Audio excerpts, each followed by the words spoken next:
This tale begins with an unlikely band of heroes, a ragtag band of men and women, carrying what weapons they can lay their hands on. They did not choose this fight, they fight because they have no choice. Among this group of people, there is even a 13-year-old boy, but war doesn't care. It spares no one, and they need all the hands they can spare. But their enemies are no ordinary people. They are monsters and hideous beasts, and killing them is not as easy as it seems. One of the men is overly confident and makes a mistake, allowing the monster to get close to him and rip his head right off. Owain, one of the men in charge of leading the defense, orders the retreat, claiming they are overwhelmed and need to regroup. He stumbles across the dead body of the 13-year-old boy, whose body was covered in arrows. However, all was not lost, because out of nowhere, a knight in shining armor with glowing green eyes appears and jumps to their rescue. The knight swings his sword, which was glowing green with necroplasm energy, and kills most of the monsters, causing the rest to retreat in fear. The entire scene was observed from a distance by a crow, which flies back to its master to report everything. Barricaded inside her castle, on top of a mountain, the witch sees everything that happened and realizes the people found a new champion to defend them.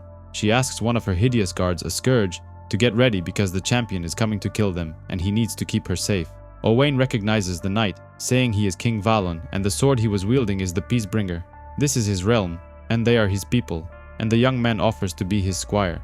Slowly, the knight's memories are coming back, and he takes off his helmet, but his disfigured face scares off the people, so he puts it back.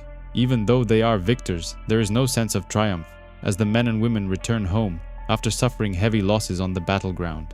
The people gather around the fire as the lorekeeper tells the story of King Valon. Prince Valon had managed to unite the rival tribes of this region to defend against the barbarians who wanted to steal their lands. With help from his close friend, noble Leith, he led his troops to many victories through his inspired strategies and valor. Because of his actions, he soon became the new king, and the people chanted his name in glory. Everyone thought he would choose a wife from one of the tribes, but not. He married a woman named Rael, and nobody knew exactly where she came from. There were many rumors talking about her, including rumors of infidelity between her and Leith. King Valon and his men were called away to battle when raiders had returned, attacking villages along the northern coast. The queen pleaded with him not to go because she had a dream that he would not return, but the king could not resist the battle. Sadly, she was right, because the battle was an ambush. He and his men had been slain, and only Leith returned alive. During the next full moon, the darkness began. Nightmarish beasts crept out of the forest, strange and unnatural, not born of this world. With every dark moon, the darkness swept across the land, and entire villages fled west to find safety. The people have waited a long time for the king to return and cleanse the lands of darkness, but now he has returned, and he vows to protect his kingdom. He remembers this land, but not like this. It used to be green and pleasant, teeming with life, and the people greeted him with joy. He finds an old village that was now destroyed, but remembers its people and his duty to protect them, and vows to change everything. Meanwhile, his loyal squire was on a mission of his own, trying to recruit as many people as he can for an army. He shows them the arrow that killed the young boy in the first battle, claiming that if a 13-year-old boy has the courage to fight for his land, so can everyone else. The knight goes deeper into the forest, remembering his beautiful wife, and sees her dancing in one of their favorite spots. Someone greets him, a woman named Lady Gwinion of the House of Dana.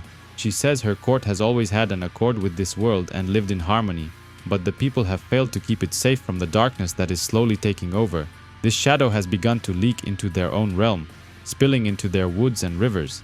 If they don't end this pestilence, they will, but their methods will not be discriminating. The knight vows to do his part and clean the lands of this darkness. Kildare, a young girl that was accompanying Lady Gwinion, wanted to know why this place was so infected and had no idea she was on Earth. The knight returns home to his people, and Owain says that while he was away, he's been recruiting people and building an army, ready to fight at his side. There are hidden weapons in this world, artifacts created long before the beginning of recorded history. They bestow great powers on whoever is chosen to wield them. One such artifact is known as the Witchblade, and the person currently bonded with it is fighting hordes of demons on top of a mountain. She finds some kind of gateway from where they were constantly spilling onto Earth and manages to close it, causing a big explosion. She survives, but fails to spot a hideous beast that attacks her from behind. The attack is fatal, and the woman is disintegrated in the blast. The only thing that remained was the Witchblade gauntlet, which falls into the ocean below. Somewhere else, Seahawk, a blind man who collects magical artifacts, arrives in the seaport of Bleak Haven. He is a loyal servant working with the spirits of the ages, and they show him a vision. In this vision, he sees the Witchblade, and also a mother and a child, both witches. The young girl could be the next host, chosen by the magical gauntlet to bond together. The girl was much older now and spends most of her time stealing food from wherever she can. Seahawk teleports himself to her and says he wants to talk, but the girl tries to run away. Even though the man was blind, he has magical powers that allow him to instantly teleport anywhere he wants. Long years have passed since King Valon has been gone from the castle, and the Dark Queen has taken over the throne. This witch interrogates a group of women from the village, demanding to know everything about the Witchblade, and also the names of everyone who does magic. After killing the lorekeeper, one of the villagers tells her about Starling, the young girl from earlier, who is also a witch. The queen kills the other women and summons a dark creature using her powers. She asks it to hunt Starling and bring her the Witchblade gauntlet one way or another. She casts another spell that allows her to see her location and sees that she was together with Seahawk, who was working for the Guild of the Trusted. Seahawk brings her to his ship, but Starling is afraid because she can't swim. What if she falls in the water? Out of nowhere, the giant creature emerges from the water and attacks them, causing the ship to swing, which sends Starling sinking into the water. Seahawk kills the beast with a powerful energy blast by using his staff, which leaves the queen stunned, unaware that he had gained such powers. He then dives into the water after the girl, but she was quickly sinking to the bottom. As fate would have it, she lands right next to the Witchblade. The magical gauntlet chooses her as its next host and it crawls towards her. This gives Starling incredible powers, and she emerges from the waters unharmed. But the rush of energy is short-lived, and she goes unconscious. Meanwhile, in the camp of the army led by the Hellspawn, also known as King Valon, the scourge sent by the queen approaches and kills one of the soldiers, demanding to fight the king. Valon accepts the challenge head-on and rushes to fight the attacker, claiming that one of them must die. The scourge lands the first blow that sends the Hellspawn flying into the air, landing several feet away. He then asks the soldiers to surrender and go back to their homes, claiming he beat the king with just one blow. But Valon was not defeated, and he returns, jumping towards the attacker with his valiant sword. This time he gains the upper hand, landing several powerful blows against the scourge, but something was off. King Valon recognized the pendant from the attacker's armor, and he is certain they have met before. Realizing that his champion was defeated, the queen summons him back, even though he wanted to die on the battlefield at the hand of the Hellspawn.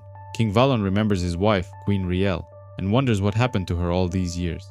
He wants to go to the castle, but the way there was long and dangerous, surrounded by the dark langes and plagued by monsters. As they go inside the forest, the men are attacked by skeleton hands, emerging from the ground underneath their feet. The knight swiftly deals with several monsters that attack them, and he is worried about the safety of his own men.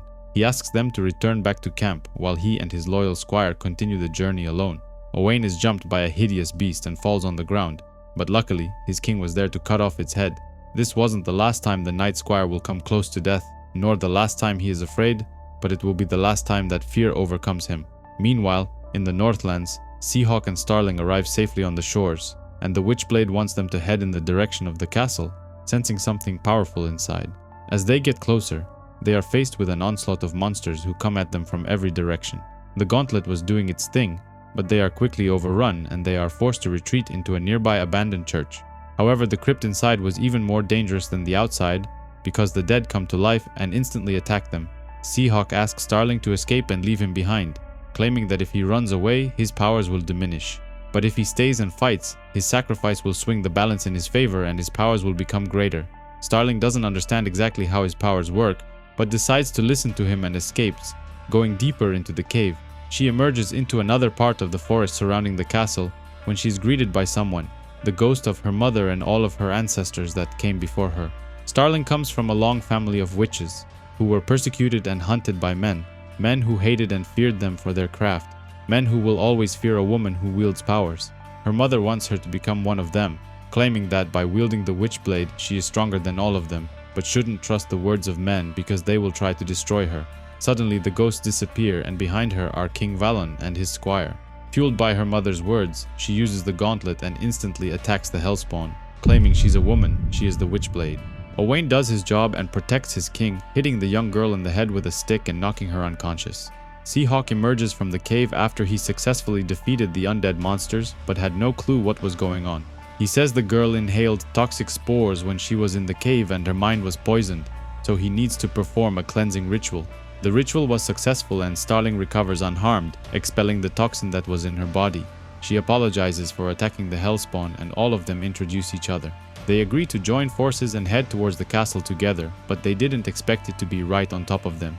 Their true enemy is finally revealed to them, the trinity of evil, Mother, Daughter, and the Unholy Spirit. King Valon recognizes his wife, Rael, but she claims he is not the real king, even though he carries his sword, the Peacemaker. Rael reveals that her husband and true king is actually the Scourge, the hideous monster bearing the magic amulet. Before going into his final battle, she gave him the amulet which prevented his body from completely dying. It compelled his corpse to rise from the field of battle and return to his queen, crawling on rotting limbs, spending 7 long weeks to get back. The knight was actually Leith, the king's trusted friend and companion in battle. Rael enchanted him, luring him to make love with her. During the battle, it was Leith who stabbed his king in the back and then took his sword from his dead hand. Upon returning him, he saw Rael for what she truly was, one of the witches that formed the Holy Trinity. He couldn't bear the guilt of killing his best friend, so he jumped from the castle window trying to take his own life. But as he fell, the earth opened beneath him and he was teleported into hell, where he came face to face with the demon Malebolgia.